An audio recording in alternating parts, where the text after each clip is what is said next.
Salut à toi. Alors, pendant cette vidéo, je risque d'être légèrement attaquée, donc n'y prête pas attention du tout. J'espère que tu vas bien avec ce nouvel an chinois et que tout se porte pour le mieux.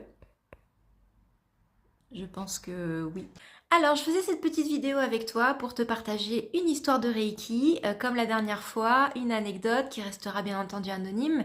Et cette anecdote, elle n'est pas des moindres parce que c'est aussi une histoire qui m'a beaucoup marquée, d'une dame qui m'a contactée par téléphone pour me demander s'il était possible d'acheter une séance de Reiki pour sa maman et de la régler à distance et que du coup je prenne rendez-vous directement après avec sa maman. Elle voulait lui offrir ça, mais elle n'était pas de la région.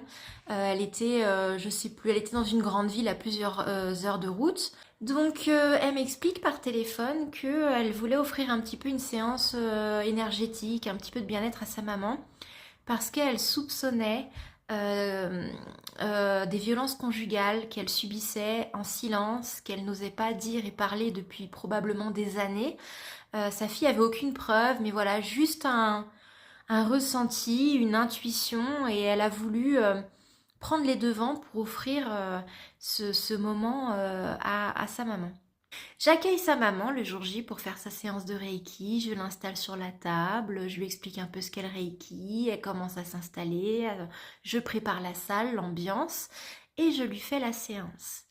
Et au bout de, je dirais, 5-10 minutes de séance, le corps commence à avoir une réponse physique par des spasmes, des sursauts des membres, des jambes, du thorax, de la tête, vraiment des sursauts très forts, comme si j'avais l'impression, j'avais vraiment cette impression très forte, et dans l'énergétique et avec la réponse du corps, que le corps renvoyait comme des coups. Vous voyez, un petit peu comme si un appareil avait emmagasiné euh, une mémoire de coups et que du coup, elle la renvoyait. Et ça faisait comme si le corps, en ayant des sursauts, renvoyait une grosse charge d'énergie, un peu comme des coups ou des à-coups. C'était très impressionnant puisque c'était contre sa volonté, c'était des spasmes vraiment nerveux qui étaient de plus en plus forts. Et cette dame me dit: je suis vraiment désolée, je ne sais pas ce qui m'arrive, je ne le contrôle pas, je ne peux pas le contrôler, j'ai jamais eu ça, je sais pas ce que c'est. Donc je me rappelais de ce que m'avait dit sa fille, et c'est vrai que ça donnait cette impression que le corps libérait une très très forte charge de mémoire qu'il avait emmagasinée depuis des années. Donc je lui dis bah excuse, enfin ne vous excusez pas, il n'y a pas de mal, il n'y a pas de souci. Le corps agit en fonction de ce qu'il a besoin par rapport au Reiki. Donc laissez-vous guider, laissez-vous aller. Et mais si jamais vous avez envie qu'on arrête, ben on arrête, il n'y a pas de souci. Elle m'a dit non non, je veux continuer, je veux continuer.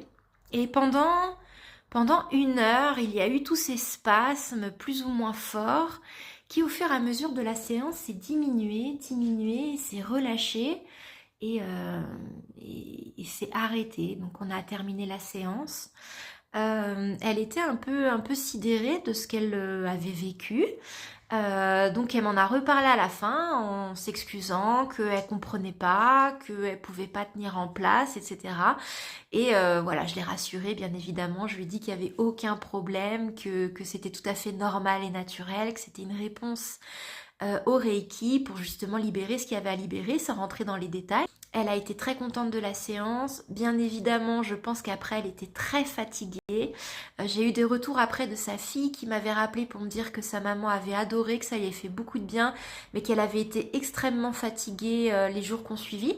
Ce qui est normal aussi, 2-3 jours après une séance, le corps continue à travailler, continue de libérer, de se régénérer.